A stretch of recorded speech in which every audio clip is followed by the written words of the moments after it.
2023, année de tous les enjeux, mais pas des dangers. Nous avons toujours nous avons pris l'option de vous amener l'essentiel de l'information dans vos salons. Vous nous captez à travers le monde. Bossolo Télévision, nous sommes sur YouTube, Facebook, sur Canal+. Vous nous captez à partir de Paris, Washington, Bruxelles.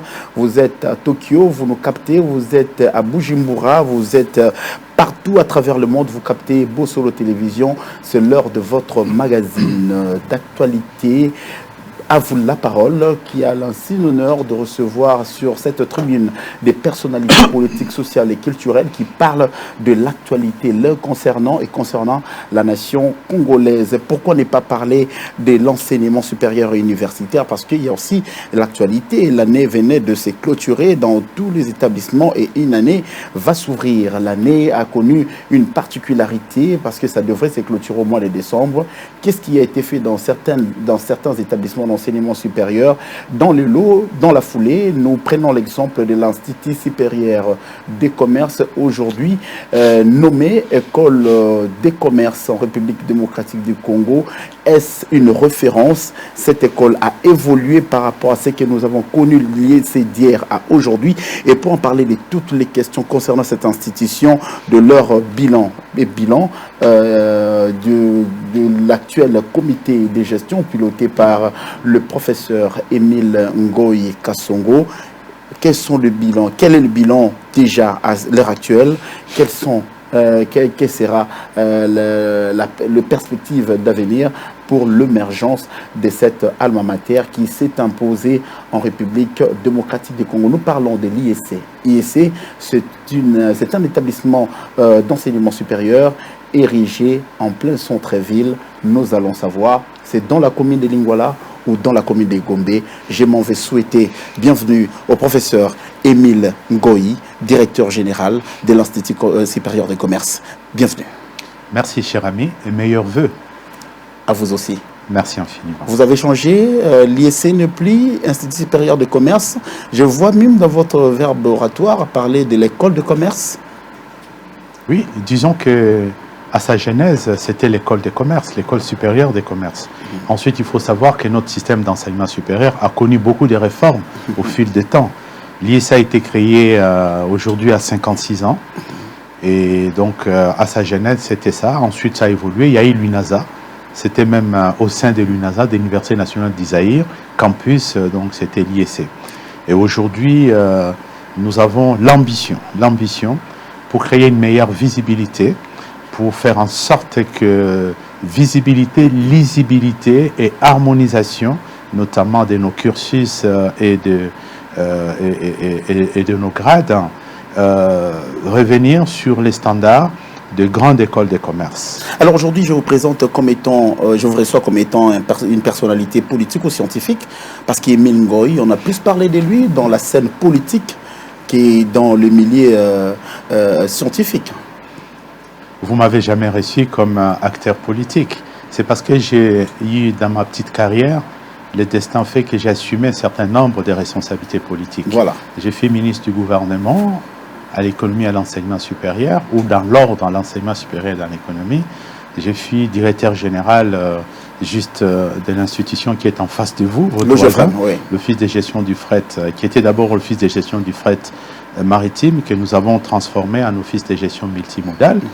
Et là, c'est la carrière qu'on peut considérer comme politique, mais en tout fondamentalement, j'ai une carrière scientifique. Je suis professeur ordinaire de l'Université de Kinshasa, ancien, qu'est-ce que je vais dire, ancien doyen honoraire de la faculté des sciences économiques de l'Université de Kinshasa.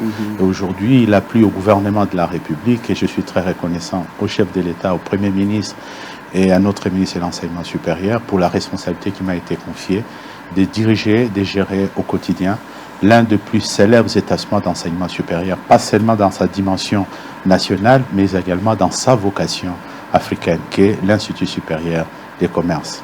En 3 lettres, IEC. Vous étiez ministre de l'Enseignement supérieur et universitaire aussi? Oui. Alors aujourd'hui, vous voir directeur général d'une institution d'enseignement supérieur, c'est pas de la rétrograde, ou soit c'est une responsabilité que l'État vous a donnée? Non, je ne pense pas qu'il puisse y avoir une comparaison particulière parce que quand vous êtes ministre de la République, à l'occurrence ici, ministre de l'Enseignement supérieur, vous êtes dans une sorte de la vision, vous préparez la vision globale. Et quand on vous met à la tête d'une institution comme celle-ci, vous êtes au quotidien, au contact avec le personnel, au contact avec les étudiants dont la formation est l'objectif essentiel. Non, au contraire, je pense que mon expérience comme ancien ministre de l'Enseignement supérieur universitaire me renforce un peu quelque peu, parce que j'avais quand même une certaine compréhension des problèmes au plan national, au plan global, on dira économiquement, macroéconomique, et qu'aujourd'hui je suis dans la gestion microéconomique, parce que du général on est passé au particulier. On a vu l'USC s'est réformé. On a vu l'USC changer de visage, pas d'esprit, je parle de visage. Aujourd'hui, on vous a légué un institut supérieur de commerce déjà formé, qui a la forme. Qu'est-ce que vous avez trouvé à l'IEC qui nécessite aujourd'hui d'être réformé radicalement? Je crois que l'IEC, comme tous les autres établissements d'enseignement supérieur, est engagé dans la réforme licence, master, doctorat, que nous disons LMD. Je suis arrivé au moment où l'IEC faisait les premiers pas dans cette réforme. Je suis arrivé au moment où l'IEC s'est trouvé confronté à un enjeu majeur, à savoir, comme vous le savez très bien, c'est les défis de la démographie estudiantine. Aujourd'hui, l'IEC, malgré toute la bonne volonté d'accueillir tous les étudiants, nous sommes quand même contraints par cette démographie estudiantine qui ne permet pas d'organiser les enseignements dans les meilleures conditions pour les enfants. Mais les bâtiments ne manquent pas, il y a des bâtiments, il y a de l'espace aussi. Mais quand vous faites, le bâtiment est là, mais il faut savoir quand même que l'IEC, c'est aujourd'hui entre 20 et 26 000 étudiants. Faites les ratios, vous verrez que l'espace est assez étroit. Il y a une saturation véritablement. Pour nous, ça fait partie des défis. Et ces défis n'est pas seulement l'IEC, c'est un défi de notre système d'enseignement supérieur.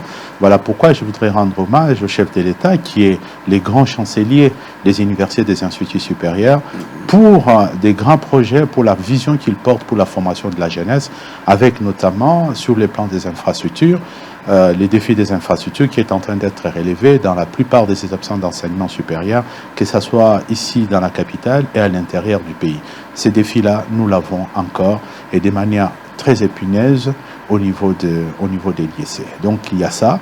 Il faut noter aussi que je suis arrivé à un moment où l'Institut quand même était dans une période assez querellée. Il fallait tout de même s'attaquer également à la problématique de la convivialité, à la problématique de la paix au sein de l'Institut. Et ce n'était pas une tâche facile. Il faut noter aussi que dans cette institution, il y avait aussi un défi majeur à notre arrivée, c'est de voir que il y a eu, si vous voulez, les rémunérations que nous donnons, à savoir la prime qui est payée aux agents en interne, c'est une prime qui a été définie en francs, et il faut bien noter qu'il a été également arrêté à l'époque où nous avions $1 à 920 francs. Et donc il y a eu quand même un défi par rapport au pouvoir d'achat. Et vous savez très bien que lorsque les sociales ne suivent pas, lorsque les sociales n'est pas prises en charge, ça entame la motivation, n'est-ce pas? Et donc, il fallait remotiver les agents, les remettre à l'ouvrage. Oui. Et vous savez que nous avons commencé au mois de mars, nous venons de clôturer l'année académique, la première que nous venons de clôturer à l'USC. Et il fallait aussi, puisque l'État nous confie 3 missions, tous les établissements d'enseignement supérieur ont 3 missions de la part de l'État. L'État propriétaire, puisque je suis à la tête d'une institution publique. N'est-ce pas? C'est d'abord la mission de l'enseignement. Donner un enseignement de qualité. Vous avez également la mission de la recherche. Il faut innover dans le domaine de la recherche. Et puis la 3e mission, si vous voulez, c'est les services à rendre à la nation. Et nous pensons, pour nous, c'était les 3 missions, étaient les défis pour nous. Et je pense qu'aujourd'hui, nous sommes plus ou moins fiers de dire que nous avons pour cette première année académique, puisqu'on ne peut mesurer l'efficacité d'un comité de gestion où les travaux abattus que sur d'année académique en année académique. Ce n'est pas parce que vous passez 10 années la première année académique compte comme la 10e année académique. Parce que les performances sont attendues dans l'horizon de chaque année académique. Je suis dans le bilan. Oui. Parce que c'est une émission bilan, parce que vous avez, il n'y a pas longtemps, hein, comment dirais-je, vu comment vos 100 premiers jours s'est passé au sein de l'Institut supérieur du commerce. Je ne sais pas, vous avez, d'après ce que nous avons eu comme information, Emile Ngoï, il y a eu un début pas du tout facile au sein de l'IEC. Oui. Des crocs à jambes avec certains membres du comité de gestion qui n'ont pas voulu comprendre la philosophie du directeur général. Mais aujourd'hui, est-ce qu'on peut estimer que l'harmonie règne et que les choses vont dans le sens de la philosophie édictée, puisque vous soutenez l'initiative du chef de l'État qui veut que l'enseignement au sein même de l'IEC aille de l'avant? Oui, personnellement, je ne rentre pas dans les considérations liées... Là où il y a des hommes, Anatole France disait, là où il y a des hommes, il y a toujours des hommeries. Mais moi, j'ai été bien accueilli, moi-même, ainsi que l'ensemble de mon comité de gestion. Je crois que c'est rare. J'ai interrogé dans l'histoire de l'IEC de voir un comité arriver et être accueilli de la manière dont on a été accueilli. On a même fait une procession. Les étudiants, le personnel académique, scientifique et administratif et technique nous ont pris, on est sorti même de l'Institut, on nous a fait marcher avec fanfare.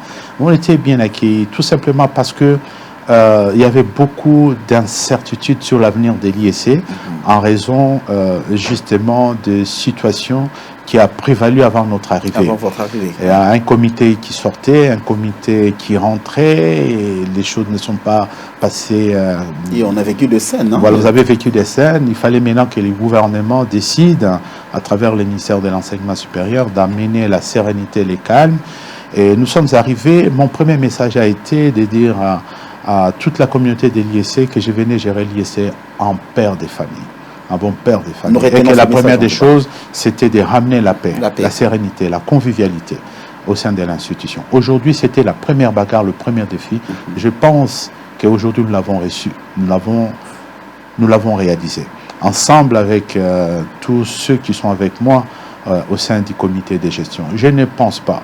Les comités de gestion, je tiens une réunion du comité par semaine, tous les mercredis, et je peux vous assurer que l'ambiance, la convivialité, le respect, la considération mutuelle règnent au sein de mon comité. Les différends ne manquent pas, mais nous arrivons à les traiter et de la traiter de manière parfaitement harmonieuse. Nous avons connu, à un moment donné, ça aurait pu être interprété, nous avons connu une situation où, effectivement,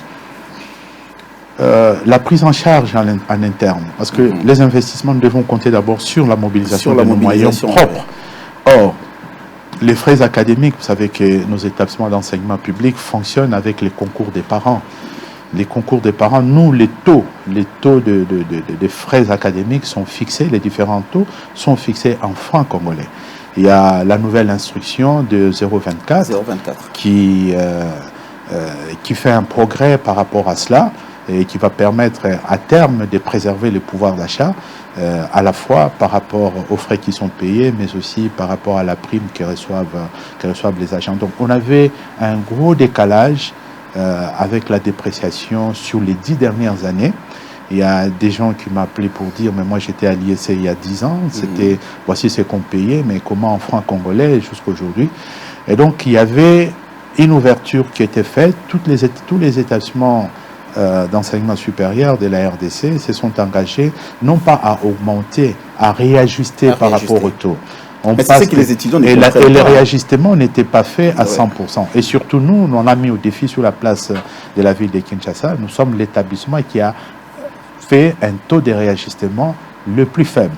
Et donc il y avait un malentendu, il a fallu avoir une exploitation au-delà de la réalité de cet événement, mais je crois que... Une récupération politique. Hein, bon, ça ne manque pas, ça ne manque toujours pas. On est dans un univers compétitif. Et vous avez géré la situation. On est dans un univers compétitif et je vous remercie pour avoir fait l'écho de la vérité, et la vérité avait fini par triompher.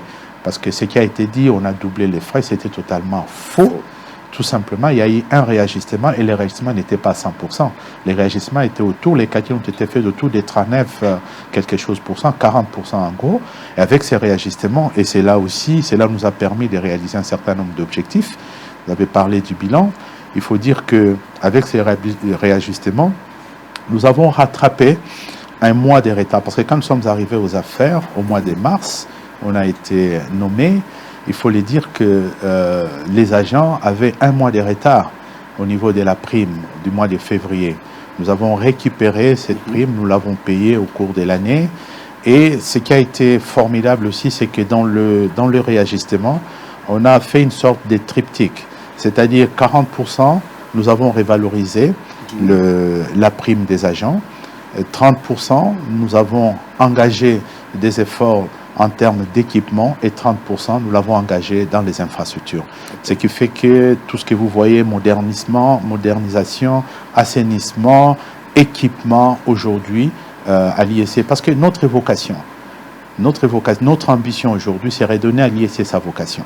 La vocation de l'IEC, ce n'est pas une école simplement quinoise, comme on dit IEC Kinshasa, mais d'abord, c'est une vocation nationale. Et au-delà de la vocation nationale, la vocation première de l'IEC, c'est une vocation régionale. L'IEC, aujourd'hui, se retrouve dans les clubs fermés des grandes écoles de commerce en Afrique. Et nous voulons, au-delà de cela, amener l'IEC à avoir des normes, avoir des standards de fonctionnement à l'image de ce que portent les grandes écoles de commerce. Pourquoi? Parce qu'aujourd'hui, il y a des parents congolais qui envoient leurs enfants au Maroc, en Tunisie, qui les envoient même en Ukraine. On a vu qu'il y avait des familles, des enfants qui étaient en Ukraine pour aller faire des grandes écoles. Aujourd'hui, cette grande école de commerce, nous sommes en train de travailler pour que, juste à proximité du boulevard du 30 juin, tu puisses retrouver cette grande école. Et il faudra pour cela des investissements en infrastructure, en équipement, mais aussi renforcer les capacités des intervenants, des académiciens, des scientifiques, des administratifs, parce que c'est tout cela qui va concourir à faire de l'IEC ce que nous recherchons de tous nos voeux. Notre ambition est savoir une grande école de commerce. Raison pour laquelle, vous avez dit tout à l'heure, nous avons sollicité, j'ai fait une requête auprès du conseil d'administration pour qu'on puisse avoir cette lisibilité et cette harmonisation des cursus et des grades, que l'IEC puisse porter un nom, notamment haute école de commerce, ce qui va nous donner des normes de comparativité avec la plupart des grandes écoles qu'on trouve un peu partout, HEC, AEG, et surtout que nous sommes aujourd'hui en partenariat. Nous allons démarrer au mois de mars ici une très grande initiative pour laquelle je suis très reconnaissant au ministre de l'Enseignement supérieur qui avait pris l'initiative de prendre contact avec la Haute École de gestion de Fribourg, et nous avons emboîté les pas et nous avons signé un protocole d'accord aujourd'hui qui est très avancé parce qu'il y aura des professeurs suisses de cette grande école qui viendront enseigner ici. Ils vont composer avec nous des locaux sur place. Et je pense que les standards, la barre qu'on a mis assez haute, que ce soit en matière d'évaluation, notamment, des exigences dans le mode d'enseigner, comment enseigner, ainsi de suite, vont nous permettre au fil du temps de rattraper justement cette gloire qu'avait l'IEC à sa création par un certain, un homme de Dieu, Gaston Bogard, qui était un missionnaire de la communauté des skatistes, et nous pensons que sa mémoire sera célébrée et à travers ça que cette vision qu'il avait puisse aujourd'hui en 2021 devenir une grande réalité. Monsieur le directeur général Emile Ngoyi Kasongo, vous avez parlé, je suis toujours dans le bilan, vous avez parlé, vous avez estimé aujourd'hui la masse estudiantine de l'IEC à 26 000 étudiants par vacation. Entre 24 et 26 000, parce que nous sommes à la fin de l'année, nous sommes en train d'élaborer donc les États, les statistiques, les États. Il y aura un rapport d'activité qui sera publié, et je pense que en tant que vous vous intéressez beaucoup à l'IEC, je remarque. Vous vous intéressez à Bossolo aussi, on remarque. Mais oui, parce qu'il faut parler en toute vérité quand on dit Bossolo. On est ici pour parler de la vérité des choses, la vérité des choses. Voilà, nous parlons de la vérité des choses. Vous avez parlé de 26 000 étudiants et vous avez... Mais aujourd'hui, Emile Ngoyi Kasongo, avec son comité de gestion que vous avez tant vanté, vous avez trouvé l'IEC dans quel état? D'abord, la situation financière était précaire. Nous avons trouvé un mois de retard sur les paiements. Parce que nous avons dit que l'IEC, c'était... Au mois de février, nous sommes arrivés en mars, février n'était pas payé. Ça, c'est une évidence. C'est un fait. Et nous avons trouvé l'année académique qui avait difficilement démarré. Vous savez que l'une des performances aujourd'hui, c'est de réaliser les choses, d'enseigner dans les timings donnés de l'année académique. Donc, on devait respecter les calendriers académiques. Et ça, nous avons trouvé des conditions assez difficiles, les contextes, l'environnement.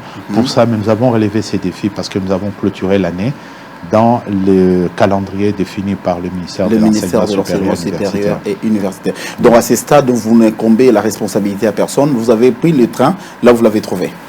J'ai dit, dès que je suis arrivé, vous savez, il y a une manière de faire les choses. Il y a une vision que nous portons et une manière de faire les choses. Quand je suis arrivé, la première des choses, c'est de parler à la communauté. J'ai organisé une grande réunion de toute la communauté de l'IEC. Je leur ai dit ce que je devais faire en tant que père de famille. J'ai eu ces mots, si vous permettez que je puisse les redire. Allez-y. J'ai dit, je suis venu pour écrire une nouvelle page. Je ne suis pas venu faire un réquisitoire de ce qui s'est passé. Toute chose devait être nouvelle et nous allons faire toutes choses nouvelles. Ouais. Si je m'engage à faire, si vous voulez, si je devais m'engager à pouvoir rechercher qui a fait quoi et tout, moi je pense que ça c'est le rôle de l'État propriétaire. Pour notre part, nous avons pris la date où nous avons fait la remise et reprise. On a dit on avance, mais on a fait l'état des lieux. Nous avons fait un état des lieux de la situation, un état des lieux sans complaisance, et nous avons transmis acquis des droits la situation que nous avons trouvée, que ce soit sur les plans des enseignements, sur les plans des infrastructures, sur les plans financiers, nous avons transmis acquis des droits. Qui était chaotique. Nous n'avons pas trouvé un ballon financier consistant, puisque nous avons trouvé déjà un mois où le paiement de la prime n'était pas fait. Vous savez, à l'IEC, le FOCAS, j'appelle la prime qu'on paie, on l'appelle FOCAS. Et moi, je l'appelle les rois FOCAS. Les rois FOCAS. Parce que si les rois FOCAS n'est pas encore servi, rien ne peut marcher. Il fallait réconcilier les esprits. L'IEC a connu des moments de division intenses. Il fallait réconcilier, ramener tout le monde dans la même voie. Ça n'a pas été facile. J'ai fait la réunion avec toute la communauté, une assemblée. J'ai organisé une assemblée générale, ce qui n'est pas... c'était plus très courant dans cet établissement. J'ai organisé une réunion paritaire, comité de gestion et délégation syndicale. J'ai organisé plusieurs réunions avec les représentants des différents corps académiques, scientifiques, tout cela pour réconcilier, tout cela pour créer un esprit de convivialité, un esprit de travailler ensemble et avancer. Et je pense que les résultats, les performances que nous avons réalisées aujourd'hui l'ont été grâce à cette convivialité, à cet esprit, à cette volonté de travailler ensemble, de regarder du même coin. Et j'avais promis quand je suis arrivé que si on arrive à réajuster, la première des choses, ma première vocation, c'est de voir les sociales des agents. Les sociales des agents est essentiel. Et aujourd'hui, je peux vous dire ce qui a été fait dans l'histoire de l'IEC. Tout le monde vous dira que ça n'a jamais été fait. C'est 40% d'augmentation de la prime. C'est quoi la magie que vous avez mise en place? La magie, nous avons été très rigoureux pour que tout ce qui est comme paiement des frais, en termes de frais, des frais académiques ou des frais connexes, tout devait être orienté dans le banque. Et nous sommes battus contre les antivalaires. D'ailleurs, au moment où je vous parle, il y a des étudiants qui ont été chassés définitivement de l'IEC pour s'être imbriqués dans la fraude, notamment avec les bordereaux, des faux bordereaux, ainsi de suite. Tout ça, il y avait coulage des ressources, coulage des frais, n'est-ce pas? Nous avons remis les choses au pas. Nous avons mis de la transparence dans tout ce que nous faisons, de la traçabilité dans tout ce que nous faisons, et on s'est rendu compte au fil des temps qu'il était possible, avec les réajustements des frais académiques, de pouvoir prendre en compte, revaloriser de manière consistante, justement, parce que vous prenez un agent qui avait, par exemple, 280 000, il passe à plus de 400 000. Vous prenez un professeur ordinaire qui était dans le 800 000, qui passe à 1 200 000 quelque chose. Je ne suis pas en train de faire de la publicité par rapport à ça, mais c'est la réalité, c'est les bilans de 9 premiers mois, de 9 mois de notre gestion. Parce que l'année, nous n'avons pas géré en janvier, nous n'avons pas géré en février. Donc, notre gestion a commencé mi-mars pour se terminer donc le 24 décembre, date à laquelle nous avons clôturé l'année. Et donc, pour ça, c'est un engagement, c'est la foi dans ce que nous sommes en train de faire et surtout aussi la confiance de tous ceux qui concourent à cette action, c'est-à-dire les différents corps académiques, scientifiques, administratifs et ouvrières. Nous disons ici, vous avez la parole, le directeur général de l'Institut supérieur des commerces, dans une grande école de commerce en RDC, a la parole aujourd'hui pour faire un bilan de ce qu'il a connu, ce que son comité a fait durant 8 mois à la tête de cette institution d'enseignement supérieur et universitaire. Mais il ne faudra pas ignorer que dans l'enseignement, que ce soit dans le sport, il y a un peu de la politique dedans. Hein? Est-ce que la mission, vous êtes venu en IEC comme un sapeur-pompier pour essayer un peu d'éteindre le feu? Vous avez une mission précise qui est la politique que vous a assignée pour remonter la pente que les autres voyaient déjà pencher au sein de l'IEC. Bon, l'idée que je me fais de l'État, cette idée a été forgée dans mes différentes charges que l'État m'avait confiées dans ma vie antérieure, n'est-ce pas? En arrivant à l'IEC, l'environnement était quand même électrique. Oui. Donc la première des choses, c'était d'apaiser les esprits, d'harmoniser les rapports et de se mettre ensemble, de pouvoir travailler. Donc cette année que je considère comme une année quand même exceptionnelle, puisque... Parce que le contexte était quand même difficile. Hein, le contexte économique est très difficile. On comprend que vous relevez certains défis. Oui. Oui, et je dois dire et souligner que nous avons payé la prime de 12 mois sur 10 mois où nous avons exercé. Mais c'est ce qui étonne. Nous avons payé la prime de 12 mois. C'est parce que nous y avons mis du cœur. Nous avons fait des efforts pour faire en sorte que la gouvernance, comme je l'ai dit, soit transparente et qu'il puisse y avoir de la traçabilité et donc une meilleure capacité de mobilisation des quelques frais que nous recevons. Nous avons fait du social de nos agents une priorité.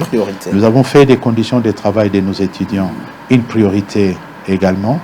Et effectivement, l'image des marques aussi de cette institution. Vous savez, un diplôme, vous pouvez l'avoir, mais sa réputation dépend de la réputation de l'institut qui l'a délivré, ou de l'université qui l'a délivré. Oui. Aujourd'hui, quelqu'un vient d'Harvard, il vous présente un diplôme, vous regardez les diplômes, vous avez de la considération parce que ça vient d'un établissement qui est réputé, Harvard et d'autres universités à travers le monde. Nous voudrons que demain, que l'IEC, les diplômes de l'IEC, la réputation de l'IEC puisse renforcer la réputation de ces diplômes, de ces titres qu'il est en train de délivrer. Raison pour laquelle, en interne, nous luttons contre les antivaleurs. En interne, nous travaillons sur nos cursus pour que ces cursus soient performants, que ces cursus, et nous sommes aidés en cela sur la réforme LMD. Fondamentalement, nous sommes engagés sur cette réforme parce qu'elle va permettre justement d'avoir une lisibilité, une harmonisation au niveau international et de nos grades et de notre cursus. Vous parlez de diplôme, oui. Monsieur le directeur général. Aujourd'hui, permettez-moi de vous poser une question concernant le corps enseignant. On a constaté que l'IEC, que vous avez aujourd'hui la responsabilité, a plus de professeurs collaborateurs, des professeurs qui viennent d'ailleurs, qui sont ses propres professeurs. Est-ce qu'allez-vous affirmer cette thèse? J'affirme la thèse, peut-être pas plus, mais comparable. On peut dire du 50-50 à peu près. Tout simplement parce que... ça facilite les choses? Mais tout simplement parce que... Chacun vient avec ses méthodes. Hein? Non, mais justement parce que l'IEC, jusqu'à présent, n'a pas une école doctorale. Et on dit que bon, ce sont pas des fils maison qui... Ce sont des professeurs, dans le langage partagé, ce sont des professeurs visiteurs. Visiteurs, voilà. Mais ceci était prévisible depuis sa création, puisque l'IEC jusqu'aujourd'hui n'a pas une école doctorale. Nous sommes en train, cette année ici, nous sommes en train de nous battre, le défi est énorme, d'instaurer, d'installer de démarrer cette année une école doctorale pour permettre à l'IEC de préparer sa propre relève. Vous savez, la moyenne d'âge aujourd'hui des personnels académiques est de l'ordre de 60-65 ans, je dirais 65 ans. Et donc la question de la relève coûte cher. La question de la relève est là à présent et la relève coûte cher. Mais il faut dire aussi que les professeurs visiteurs aussi, ça coûte aussi de l'argent. Et donc, nous avons l'ambition, c'est pour ça que nous allons lancer cette année les masters, notamment un master d'entrepreneuriat en économie émergente, c'est unique. Nous avons pensé que des économies comme la Chine, quand vous regardez l'expérience de l'émergence de tous les pays émergents, comme la Chine, comme la Russie et tant d'autres pays, ça a commencé d'abord par la réforme du système d'enseignement, la réforme du système d'enseignement. La Chine a fait appel, d'ailleurs nos partenaires des HEG, de la Haute École de Gestion de Fribourg, la plupart des collègues professeurs que j'ai trouvés là-bas, ils ont été en Chine pendant des années, ils ont fait la Chine pour apporter des connaissances, pour apporter la formation, pour livrer également les recherches. Et donc nous voulons aussi nous faire accompagner.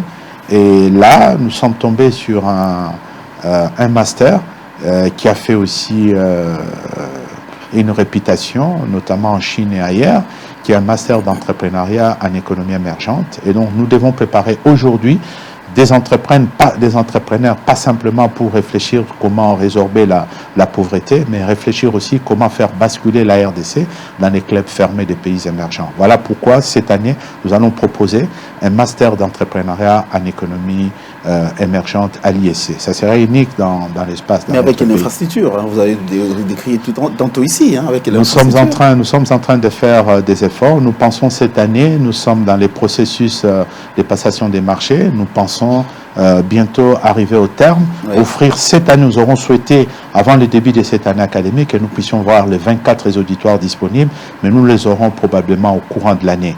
En ce qui concerne le master, nous sommes en train de réhabiliter 4 auditoires. Ce seront des auditoires qui seront connectés pour permettre à ce que des étudiants inscrits à l'école doctorale, inscrits en master, même s'ils sont à l'intérieur du pays, qui puissent suivre les cours dans les bonnes conditions en virtuel.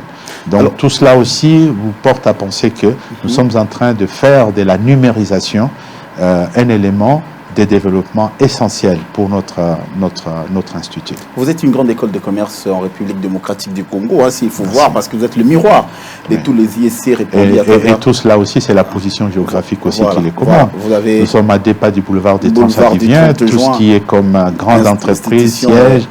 Et nous aimerons les avoir aussi parce que dans les systèmes LMD, privilégier la professionnalisation, ce qui signifie que nous aurons besoin des praticiens au-delà des théoriciens. Nous voulons remettre l'IEC dans les taux d'employabilité qu'il avait à l'ouverture. Beaucoup de ceux qui ont commencé l'IEC vous diront qu'ils avaient trouvé un emploi avant même de terminer des études. Voilà. Nous voulons revenir à cela, faire en sorte que les taux d'employabilité, nous sommes très contents, nous avons remis l'IEC dans le système de l'AUF, de l'Agence universitaire francophone. C'est le plus grand réseau des universités au monde, plus de 1000 universités. Aujourd'hui, l'IEC est en règle. Aujourd'hui, l'IEC fait membre de l'AUF. Et je peux d'ailleurs vous dire que nous allons abriter chez nous également une antenne de l'AUF qui concerne l'employabilité des jeunes. Il y aura une antenne principale à Ninikin et une antenne secondaire chez nous à l'IEC. Mais ça porte quoi le fait d'être dans ces organisations? Ça porte la visibilité. Aujourd'hui, vous ne pouvez pas... Non, mais quand je dis ça porte la visibilité, ça veut dire que l'université doit être reconnue. Ça nous apporte aussi des normes. On ne peut pas vous accepter d'être dans l'AIF, c'est une université, une grande école, si vous n'avez pas des normes et des qualités. Oui. Dernièrement, nous avons suivi un grand séminaire sous le haut patronage et la présence du ministre de l'Enseignement supérieur, son Excellence Moïndo Zaghi. Oui. Nous avons eu une formation, un atelier ici, sur l'assurance qualité. Et nous sommes en train de mettre en place des antennes sur l'assurance qualité. Vous savez, un enseignement ne vaut que lorsqu'il a la qualité. Lorsque vous enseignez, lorsque vous êtes une école, si vous ne savez pas produire une qualité, ça ne sert à rien. Vous participez à un crime intellectuel. Et donc, nous nous engageons, par exemple, avec l'AIF pour améliorer, arrimer à ces institutions qui ont mis en place des mécanismes d'assurance qualité, qui livrent des diplômes aujourd'hui qui sont réputés, reconnus partout à travers le monde. Nous voulons que les diplômes provenant de l'IEC, dorénavant, ne fasse pas l'objet d'une contestation quelconque, ne soit pas taxé dès le départ d'insuffisance ou de manque de qualité. Donc nous sommes engagés sur ces fronts. Je voulais vous en parler tout à l'heure, mais vous avez évoqué la question. Directeur général Emile Ngoy Kasongo de l'Institut supérieur de commerce. Mais aujourd'hui, sur le terrain d'emploi, on voit rarement ceux qui sortent de l'IEC, comment être engagé dans telle ou telle entreprise. On ne sait pas c'est quoi le grand problème, mais il y a quand même de la concurrence sur terrain. Qu'est-ce que l'IEC offre? Parce que sa réputation, s'il faut remonter dans les années passées, a été un peu ternie. Aujourd'hui, ça renaît de ses cendres avec le concours de vous et de vos prédécesseurs. Mais on s'est dit aujourd'hui, quelle serait peut-être la méthodologie employée pour qu'aujourd'hui, le fruit de l'IEC soit aussitôt venu, aussitôt pris? La question de l'inadéquation.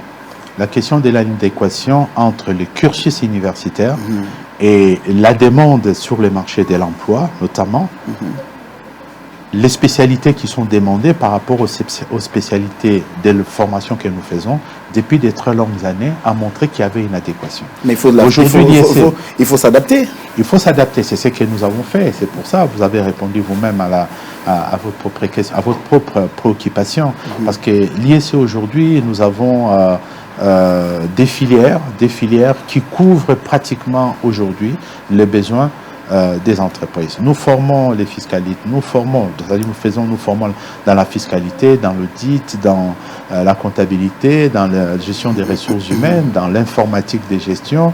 Nous formons dans plusieurs domaines, dans la microfinance, ainsi de suite. Donc nous pensons aujourd'hui, les panoplies est là, mais nos efforts en tant que comité de gestion, en tant que directeur général de cette institution, nos efforts aujourd'hui, c'est de produire la qualité. C'est de produire la qualité.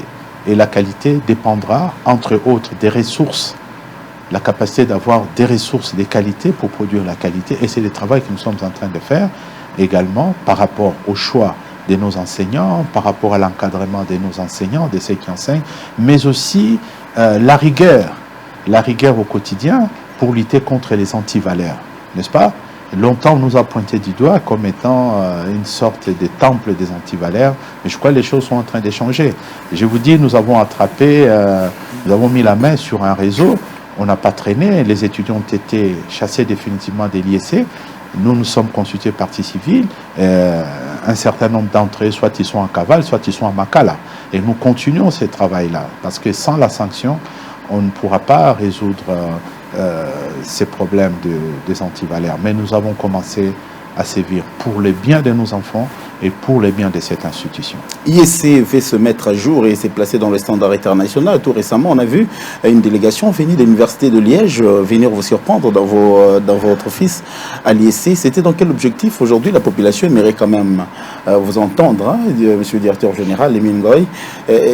C'était quoi l'objet de cette visite? Parce qu'aujourd'hui, vous renouez avec l'université ou soit il n'y a jamais eu cassure de relations? Bon, nous avons trouvé une situation de la casse parce que les derniers masters réalisés avec l'Université de Liège, nous avons clôturé cette année. C'est pratiquement 10 années d'une collaboration qui nous enchante, mais hélas, il s'est posé un certain nombre de choses dans la gestion, dans la compréhension, qui exigeaient quand même une certaine évaluation. Puisque Liège s'était retiré, vous le savez très bien, ils ne sont pas allés loin, ils sont allés à l'UPC, n'est-ce pas? Aujourd'hui, nous avons estimé que nous avons cette historique qui est importante pour nous, même pour les rankings, puisque nous comptons aussi, comme les efforts que l'Université de Kinshasa a fait pour se retrouver 62e dans les rankings des meilleures universités en Afrique. Nous pensons aussi que dans le ranking des grandes écoles de commerce, l'IEC doit aussi relever la tête.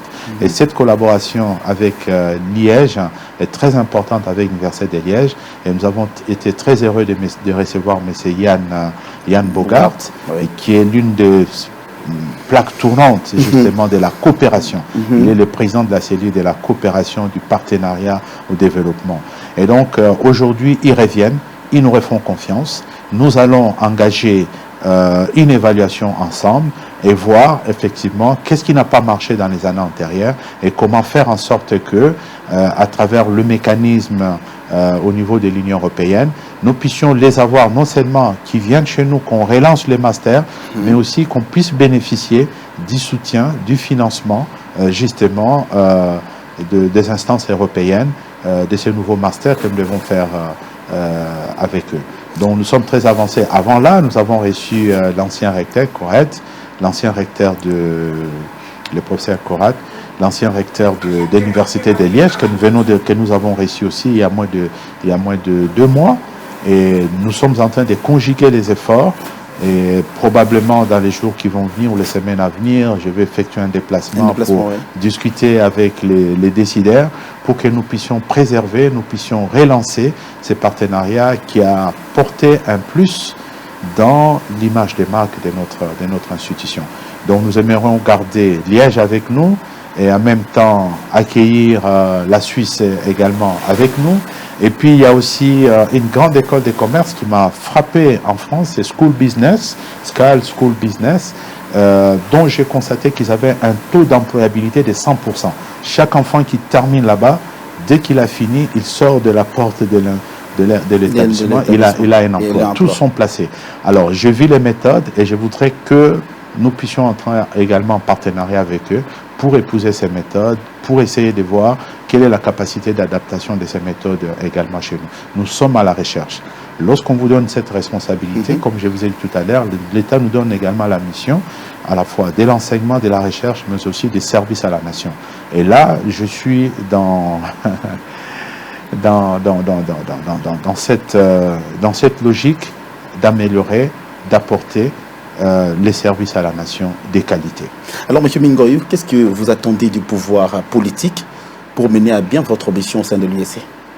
J'attends du pouvoir d'abord politique aujourd'hui de nous aider à résoudre le problème des... Parce qu'on nous a appris que vous méritez de la confiance du chef de l'État. Et je pense que le chef de l'État, c'est pour moi, de son Excellence Félix Antoine Tshisekedi, je pense qu'il représente, pour moi, et pour la très large majorité, si je le comprends bien, il représente une raison d'espérer pour la renaissance de notre nation.